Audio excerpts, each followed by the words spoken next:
Hello guys, কেমন আছো তোমরা? আশা করি তোমরা খুব ভালো আছো আর আমিও খুব ভালো আছি। আর আমরা এখন আছি হলো পুরী জাংশনে। সকাল খাওয়া দাওয়া করে পুরী হোটেল থেকে চেক আউট করে এখন আমরা যাচ্ছি কলকাতা। আর আমরা যাচ্ছি হলো ধাউলি এক্সপ্রেসে, যে এক্সপ্রেসে আমরা এসেছিলাম পুরী থেকে, কলকাতা থেকে পুরী, সেই এক্সপ্রেসই আবার আমাদের রিটার্ন টিকিট। তো ওখানেই আমরা যাচ্ছি, ওই কোচেই যাচ্ছি। তো যাই হোক, পুরীটা খুব ভালো লাগলো। তোমাদের ব্লগটা কেমন লেগেছে আমাকে নিশ্চয়ই জানাবে। তো আজকের থেকে স্টার্ট হলো আমাদের কলকাতার ব্লগ। তো দেখতে থাকো আমার সাথে আর পাশে থেকো। আর যদি ভালো লাগে দেন প্লিজ লাইক, শেয়ার আর সাবস্ক্রাইব করো। তো আমাদের ট্রেন ছিল হলো মর্নিং 10:25-এ, আর এক্স্যাক্টলি 10:25-এ ট্রেন সেখান থেকে ছেড়ে দিল। আর আমরা চলে পড়লাম আমাদের নেক্সট ডেস্টিনেশন মানে কলকাতার দিকে। দেখো, সেম সেই কোচ, যে কোচে আমরা গেছিলাম, তোমরা তো আগের ব্লগে দেখেছো নিশ্চয়ই, যখন আমরা কলকাতার থেকে পুরী যাচ্ছিলাম, যে কোচে যাচ্ছিলাম সেম এক্স্যাক্টলি সেই ট্রেনটাই ছিল। ধাউলিতে গেছিলাম, তো ধাউলিতেই রিটার্ন করেছি। কিন্তু যাওয়ার সময় যে এনজয়মেন্ট আর যে এক্সাইটমেন্টে ট্রেনটাতে গেছিলাম, আসার সময় সেই ট্রেনটা আমাদেরকে অনেকটাই হ্যারাসমেন্ট করিয়েছে। তো দেখো, ট্রেন থেকে আমি সোজা ট্যাক্সিতে উঠে গেলাম। কারণটা কি জানো? এই যে তোমাদেরকে বললাম আমি হ্যারাসমেন্ট কি করে হয়েছি সেই কাহিনীটা আমি তোমাদেরকে বলছি। আমাদের অ্যাকচুয়ালি যাওয়ার কথা ছিল ধাউলি এক্সপ্রেসে পুরী থেকে শালিমার স্টেশন, কিন্তু আনফর্চুনেটলি সেই শালিমার স্টেশন আমরা পৌঁছাতে পারিনি, কারণ ট্রেনটা খুব ডিস্টার্ব করছিল। আমাদের সাঁতরাগাছি স্টেশনে পুরো 2 ঘন্টা সেখানে দাঁড়িয়েছিল। তা আমরা প্রায় 2 ঘন্টা ট্রেনে বসেছিলাম সাঁতরাগাছি স্টেশনে, কিন্তু দেখলাম যে আস্তে আস্তে প্রায় অনেক মানুষই নিচে নেমে যাচ্ছে, কারণ সেই রাত 11টা বাজছিল। আর 11টার সময় তখন সেখানে বসে থাকাটা ঠিক ছিল না, কারণ সাঁতরাগাছি স্টেশনটা খুব একটা বড় না, আর সেখানে ট্যাক্সি বা কিছু তখন অ্যাভেলেবল থাকবে না। তো তাই জন্য আমরা সবার দেখা দেখি নিচে নেমে পড়লাম। নেমে সেখান থেকে আমরা একটা উবের বুক করলাম। উবের বুক করে সেই সাঁতরাগাছি স্টেশন থেকে আমরা পৌঁছে গেলাম বারাসাত, কারণ বারাসাতে আমার দিদির বাড়ি আছে, সেখানেই আমরা আমাদের স্টে ওখানেই করব। সাঁতরাগাছি থেকে বারাসাত যেতে আমাদের অলমোস্ট 2.5 আওয়ার্স মতো লেগেছে, কিন্তু তাও সেখানে ট্রাফিক জ্যাম ছিল না জন্য, কারণ তখন রাত 12টা বাজছিল, তো তখন ট্রাফিক জ্যাম ছিল না জন্য আমরা পৌঁছাতে পেরেছি। তবে কিছু কিছু জায়গাতে কিন্তু আমরা ট্রাফিক জ্যাম পেয়েছি, তাও বলছি আমি 2.5 ঘন্টাতে পেয়েছি। যদি আমরা ট্রাফিক জ্যাম আরও পেতাম তাহলে হয়তো আরও লেট হতো। তো যাই হোক, ফাইনালি আমরা একটা উবের তো অ্যাটলিস্ট এত রাত পেয়েছিলাম, তো সেটাই আমাদের জন্য অনেক। আমরা ফাইনালি যেতে পেরেছি।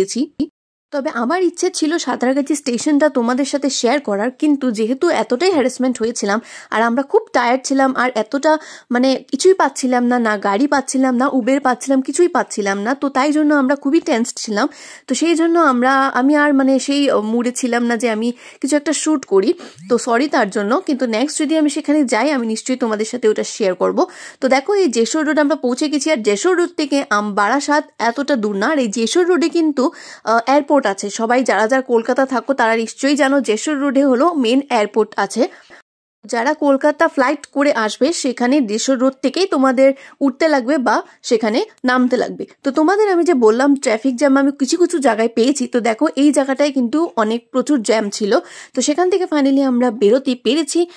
তো বাস এই হলো আমাদের সেই পুরী থেকে কলকাতার জার্নি। তো চলো আমরা যাই দিদির বাড়িতে। দিদির বাড়ি গিয়ে আমি তোমাদেরকে বাকি ভিডিওটা শেয়ার করছি।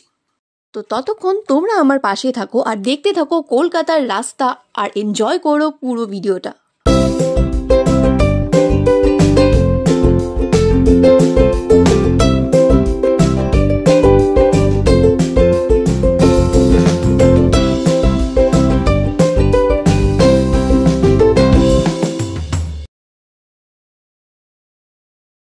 রাত্রে আসতে অনেক লেট হয়ে গেছিলো, তাই আর রাত্রে কিছু ব্লগ করিনি। এখন আছি আমাদের দিদির বাড়িতে। এই যে আমার দিদি, যারা যারা যারা দেখো চিনবে, ওর একটা চ্যানেল আছে গুড টাইমস উইথ অনিতা। তো সেই চ্যানেলে তোমরা সাবস্ক্রাইব করে দিও যারা যারা ওর ভিডিওস দেখতে ইচ্ছুক। যাই হোক, তো আজকে আমরা আরেকটা নতুন জায়গায় যাচ্ছি। যেহেতু কলকাতায় এসেছি, তো সবচেয়ে আগে দক্ষিণেশ্বর যাওয়াটা তো বানতা হয়। তো আজকে সকালে আমরা চলে যাচ্ছি স্নান টান করে সবাই মিলে, খাওয়া দাওয়া না করে দক্ষিণেশ্বরের দিকে। তারপর ওখান থেকে আমরা ট্রেন করে যাব হলো মায়াপুরে। তো বারাসাত আমার দিদির বাড়ির সামনে থেকেই বাস যায় দক্ষিণেশ্বরে, সেখানেই সামনে ছিল হলো বাস স্ট্যান্ড। তো সেখান থেকেই আমরা উঠে গেছি। দেখো বাসটা পুরোপুরি খালি, কেউ এখনো উঠেনি, কারণ তখন খুব সকাল ছিল, আর যেহেতু বাস স্ট্যান্ড থেকে আমরা উঠেছি তো বাসটা পুরো খালি।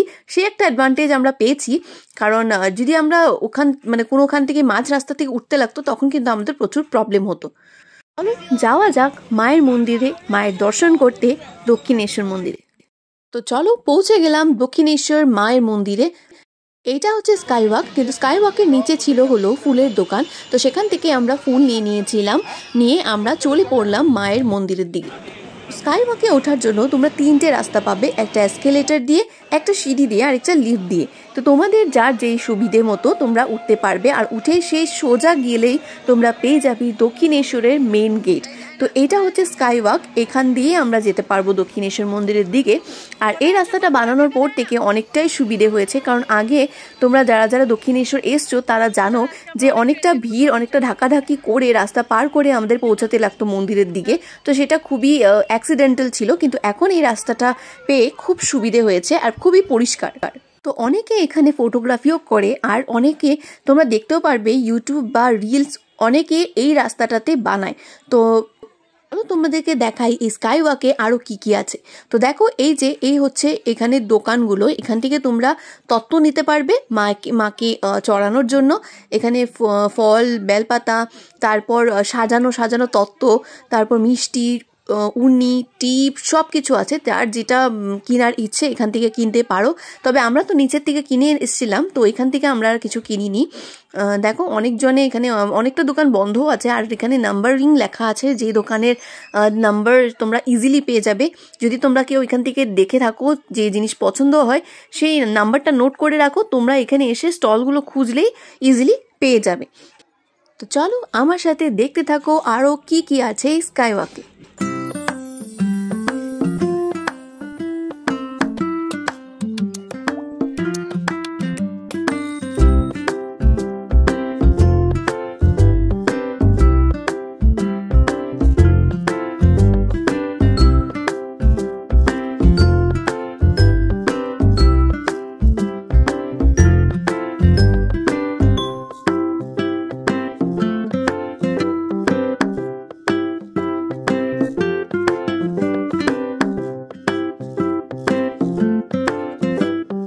পৌঁছে গেলাম মায়ের মন্দিরের দিকে, মানে দক্ষিণেশ্বর মন্দিরের একদম গেটে।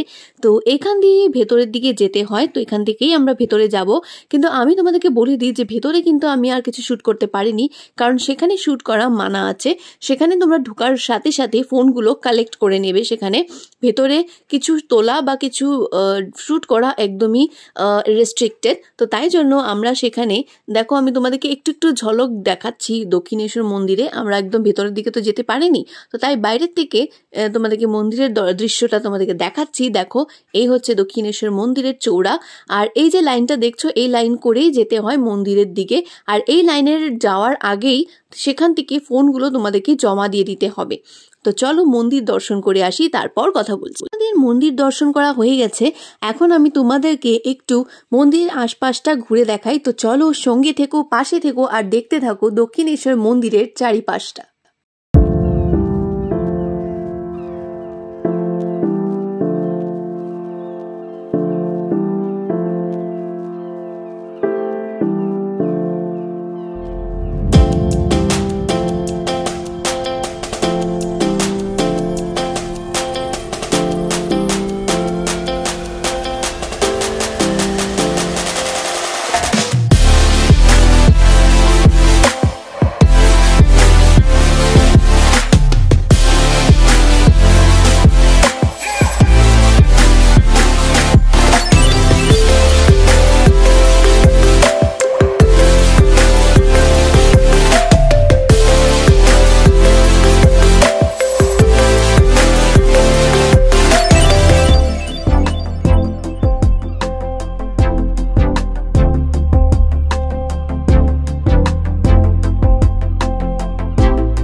আমরা সেখান থেকে বেরিয়ে মন্দিরের পাশে একটা রেস্টুরেন্টে আমাদের ব্রেকফাস্টটা সেরে নিলাম।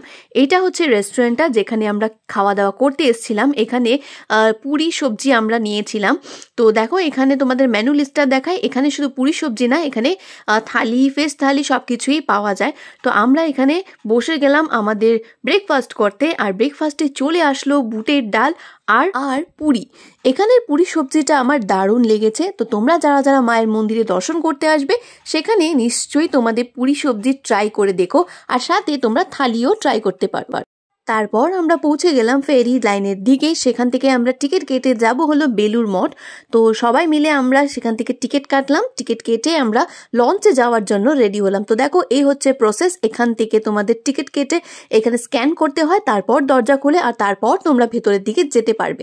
তো এই দেখো এই হচ্ছে হুগলি নদী। এই হুগলি নদীর ও পাশেই আছে হলো বেলুড় মঠ। তো চলো যাই আমরা হুগলি নদী পার করি বেলুড় মঠ। তো দেখো এই যে সবাই ঢুকছে ভেতরের দিকে, আমরাও ঢুকে গেছি আগে। তারপর পৌঁছে গেলাম ভেতরের দিকে। আমি তোমাদেরকে পুরো ভিউটা দেখাচ্ছি। পুরো ভিউটা সত্যি খুব সুন্দর, আর প্রচুর হাওয়া ছিল সেখানে। খুবই ভালো লাগছিল। অনেকজন রিলস বানাচ্ছিল, অনেক ভিডিও বানাচ্ছিল। তবে আমি সেখানে ভিডিও টিডিও বানাইনি, আমি জাস্ট হাওয়াটাকে এনজয় করছিলাম আর তোমাদেরকে ভিউটা দেখাচ্ছিলাম। আর এখান থেকে আমরা সবাই লাইন ধরে দাঁড়িয়েছিলাম, কারণ ফেরিটা এখনো আমাদের লঞ্চের দিকে আসেনি। তো তাই জন্য দাঁড়িয়েছিলাম। আর এই দেখো তারই সাথে তোমাদেরকে আমি টিকিটটা শেয়ার করে দিচ্ছি। এই দেখো টিকিট এখানে লেখা আছে 11 টাকা, মানে প্রত্যেক পার্সন 11 টাকা করে টিকিট কাটতে হয় দক্ষিণেশ্বর টু বেলুড় মঠ। তো এই যে পৌঁছে গেছে আমাদের লঞ্চ, আর আমরা সবাই মিলে যাচ্ছি হলো লঞ্চের ভেতরে। তার আগে সবাই ঢাকাঢাকি করে বেরোনোর চেষ্টা করছিল। আমরাও দৌড়িয়ে পৌঁছে গেলাম লঞ্চের ভেতরে সিট নেওয়ার জন্য, কারণ দাঁড়িয়ে দাঁড়িয়ে যাওয়াটা তো পসিবল না। তো তাই জন্য আমরা আমাদের সিটে বসে পড়েছিলাম, কিন্তু কিছু মানুষ সেখানে সিট পায়নি, তো তারা দাঁড়িয়েছিল। তো দেখো এই যে আমাদের ফেরিটা সেখান থেকে ছেড়ে দিয়েছে। আমরা এখন যাচ্ছি হলো বেলুড় মঠের দিকে। তো আমরা আমাদের ডেস্টিনেশন পেয়ে গেছি। আমরা ফেরি ঘাট থেকে এবার আমাদের নামার পালা। এখানে দেখো আরো মানুষ দাঁড়িয়েছে, কারণ এখান থেকে আবারও ফেরিটা রিটার্ন যাবে দক্ষিণেশ্বর ফেরি ঘাটের দিকে। তো আমরা সেখান থেকে নেমে পড়লাম, আর নেমে পৌঁছে গেলাম বেলুড় মঠ গেটের দিকে। চলো কথা বলতে বলতে আমরা যাই বেলুড় মঠের দিকে। তো এই হচ্ছে বেলুড় মঠ যাওয়ার রাস্তা। বেলুড় মঠ মানে কি জানো? বেলুড় মঠে কি আছে সেটা কি জানো? বেলুড় মঠে আছে হলো রামকৃষ্ণ মিশন, বা সেটাকে বলা হয় রামকৃষ্ণ মঠ। মানে এই মঠটা কে বানিয়েছিল জানো? স্বামী বিবেকানন্দ বানিয়েছিল। স্বামী বিবেকানন্দই এই বেলুড় মঠটাকে উদ্ঘাটন করেছিল। এই যা মঠের সামনে তো আসলাম, কিন্তু ভেতরে আমরা ঢুকতে পারিনি, কারণ বেলুড় মঠ সকাল 10টার থেকে 1টা অবধি খোলা থাকে, আবারও 3:30 থেকে খোলে। তো আমরা পৌঁছেছিলাম সেখানে 2টো না 2:30টার সময়। তো তাই জন্য আমরা ভেতরে ঢুকতে পারিনি, আর আমাদের টাইম ছিল না, কারণ আমাদের যাওয়ার ছিল হলো মায়াপুরে। তো তাই জন্য সেখান থেকে আমরা ট্যাক্সি বুক করে চলে গেলাম হাওড়া স্টেশনে গেলাম, কারণ সেখান থেকেই ছিল আমাদের মায়াপুর যাওয়ার ট্রেন। তো আমরা 5 জন ট্যাক্সি করে যাচ্ছিলাম, মানে আমি, মা, বাবা, আমার দিদি আর আমার দিদির ছেলে। আমরা সবাই ট্যাক্সি করে যাচ্ছিলাম, কিন্তু জিজু আর আমার হাজব্যান্ড দুজনই বাস করে যাচ্ছিল। আর সেই বাসে যেতে যেতে একটা কাহিনী ঘটে গেল। সেই কাহিনী হচ্ছে যে আমার ড্রেস আর আমার মার ড্রেস একটা ব্যাগে প্যাকিং করা ছিল, সেই ব্যাগটাই সেটা তারা হারিয়ে ফেলেছিল। তারা স্টেশনে গিয়ে বুঝতে পারলো যে ওদের ব্যাগটা মিসিং আছে। তো তারা সঙ্গে সঙ্গে হাওড়া থেকে আবারও ট্যাক্সি করে পৌঁছে গেল বাস স্ট্যান্ডের দিকে, আর সেই বাস স্ট্যান্ডের দিকেই খুঁজে বের করে নিল আমাদের সেই ব্যাগ। আর এই দেখো আমি তোমাদেরকে এই ব্যাগটা দেখাই। ব্যাগটা কেন পেয়েছি সেটাও তোমাদেরকে দেখাই। এখানে মায়ের প্রসাদ ছিল, তো তাই মা আমাদের ড্রেসটা আবারও ফিরিয়ে দিয়েছে। মায়ের আশীর্বাদ থাকলে আমাদের কোনো ক্ষতি হতে পারে না। তো যাই হোক, আমি আর আরুষ ট্রেনে উঠে বসে পড়লাম উইন্ডো সিটের দিকে, আর বেরিয়ে পড়লাম আমাদের নেক্সট ডেস্টিনেশন মানে মায়াপুরের দিকে। তবে শুধু মায়াপুর না, আমরা যাব নবদ্বীপ ধামও। মায়াপুর যাওয়ার আগে আমাদের পৌঁছাতে হবে নবদ্বীপ ধামে। নবদ্বীপ ধাম থেকেই আমরা যেতে পারবো মায়াপুরের দিকে। তো যাই হোক, আমরা পৌঁছে গেলাম নবদ্বীপ ধামে। আমরা স্টেশনে নেমে পড়লাম ঠিক 6:48-এ।